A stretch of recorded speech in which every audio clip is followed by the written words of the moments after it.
Imagine waking up one morning, the sun spilling through your window, warming the room you've called home for decades. You sip your coffee, the familiar bitterness grounding you, and for a moment, everything feels right. Your life, your family, the nest egg you've tucked away for a comfortable retirement. But then a question creeps in, quiet but insistent. What if it all disappeared? Not in a dramatic crash, but through a few small missteps you didn't even see coming. After 70, the idea stings deeper. Decades of hard work, love, and sacrifice unraveled by risks you never knew were there. It's a tough thought, but one worth facing. Because the truth is, many older adults unknowingly stand on shaky ground. Savings can slip away, independence can erode, and vulnerability can sneak in, all without a sound. Protecting what you've built takes more than grit or good intentions. It demands awareness, a little strategy, and some unspoken rules that can mean the difference between dignity and despair. Today, I'm inviting you in, like we're sitting across the table with a warm mug between us, to explore 4 essential rules every older adult should know to safeguard their wealth and peace of mind after 70. These aren't dry tips or lofty theories. They're lifelines, forged from real stories, subtle warnings, and lessons carved out of regret. We'll uncover how tiny choices can ripple into massive consequences, how to spot the quiet traps that could cost you everything, and how to age not just with wisdom, but with strength. From shielding your legal rights to keeping a sharp eye on your daily spending, each rule is a thread in a tapestry of security. Stick with me to the end, because this isn't just about holding onto your money. It's about preserving your freedom, your pride, and the legacy you've earned. Even one small shift could change everything, not just for you, but for the ones you love. And if you think you've already got it all figured out, hang on. Sometimes the biggest dangers hide in the places we trust most. Let's dive in. Number 1, the peril of surrendering financial control. Picture this. It's a crisp autumn day, leaves crunching underfoot, and you're sitting with your daughter, laughing over old photo albums. She's been a rock lately, helping with bills, sorting the mail, and you think, why not make it official? You add her to your bank account, hand over a power of attorney, figuring it's a simple way to ease the load. It feels like trust, like love. But fast forward a year, and something's off. Your savings are thinner, checks you don't remember signing are cashed, and she swears it's all fine. It's not theft, not exactly, just misunderstandings, maybe pressure from her own life you didn't see. And yet what started as a small act of faith has left you exposed. The keys to your financial world no longer fully yours. This happens more than you'd think. After 70, handing over control can seem practical. Bills get paid, life feels simpler, but it's a tightrope walk. Take Gerald, an 82-year-old widower with a laugh that could light up a room. He loved his nephew, a scrappy kid turned family man, and when his eyes started failing, he put the nephew on his account to handle online banking. Gerald trusted him. Why wouldn't he? But over months, the nephew dipped in. 100 here for groceries, 50 there for gas, then thousands for loans to buddies. Nothing illegal technically. The joint account made it his too. By the time Gerald noticed, his nest egg was half gone, and the bank just shrugged. Legally his, they said. Gerald's voice cracked as he told me, I thought I was helping him help me. It's not always malice. Sometimes it's a son overwhelmed by his own debts, a daughter swayed by a pushy spouse, or just sloppy bookkeeping. But the result is the same. Money vanishes, and once it's gone, clawing it back is a battle few win. The legal tools, joint accounts, powers of attorney aren't wrong. They're powerful. Too powerful without guardrails. I met a woman, Clara, 79, who signed over broad authority to her son after a hip surgery. She thought it was temporary, but he sold her rental property to simplify things, pocketing half without a word. She didn't sue. How do you sue your own child? But the betrayal lingers like a bruise. Here's the rule. Keep your hands on the wheel. Share access if you must, but with limits, specific powers, revocable terms, oversight from a neutral third party, like a lawyer. Set up a monitored account where big moves need your nod. Consult a pro to draft it right. Don't just scribble a name on a form. It's not about distrusting your family, it's about protecting them from temptation and you from heartbreak. After 70, your decision-making power is your shield. Lose that, and the rest slips too easily. Number 2, the slow bleed of forgotten costs. Now imagine flipping through your bank statement, the paper crinkling in your hands, and spotting a $12.99 charge you can't place. It's tiny, forgettable, until you see it's been there every month for 3 years. Then another, $25 for a magazine you stopped reading when your eyesight faded. Little leaks, dripping away, unnoticed, until the puddle's too big to ignore. After 70, these silent drains, recurring expenses, outdated subscriptions can hollow out your savings without a single dramatic blow. Take Sandra, 76, a woman with a smile like sunshine and a cozy home filled with quilted pillows she'd sewn herself. Her daughter, curious one rainy afternoon, asked to peek at her credit card bills. Sandra laughed. "I'm fine, honey," but handed them over. What they found stunned her. 3 identity protection plans. She didn't even know what 2 were. 2 streaming services gathering digital dust. A gym membership from a life before arthritis. Nearly $3,000 a year, gone. Not spent on lavish trips or fancy dinners, but frittered away on things she didn't use. "I could have taken the grandkids to the zoo," she said, her voice catching. "Or fixed the porch step that creaks." It's not about greed, it's about time. Life shifts after 70. You might not drive enough for that old car insurance rider or host parties needing a premium cable package, but companies bank on inertia, auto-renewing until you're too tired to fight the cancellation maze. I knew a man, Tom, 73, who kept paying for a landline he hadn't plugged in since '09. Habit, he shrugged, until he realized it was $600 a year. Enough for a new hearing aid he'd been delaying. Why do we let it slide?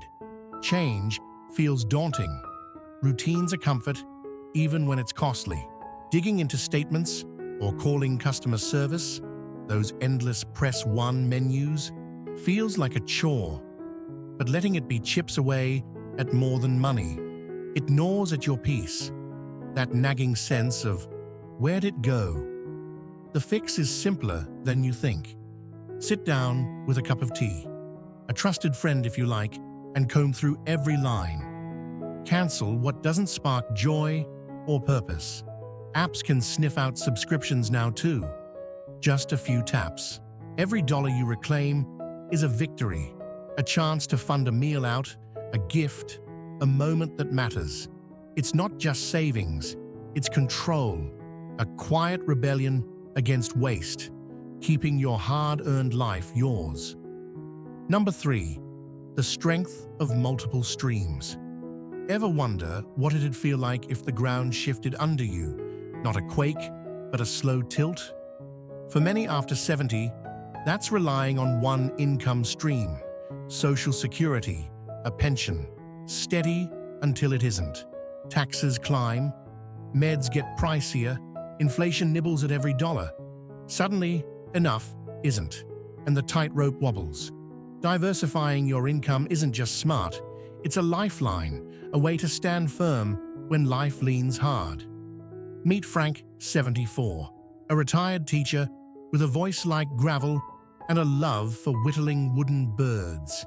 His pension and social security kept him afloat, barely until property taxes spiked and a knee surgery bill landed. I felt trapped, he told me, eyes on the floor. Work wasn't an option, but panic was. Then a friend suggested an annuity, just a chunk of savings turned into a steady drip. Later, he rented his garage to a painter, her easels cluttering the space with color. It wasn't millions, but it was breath. $300 a month to ease the strain.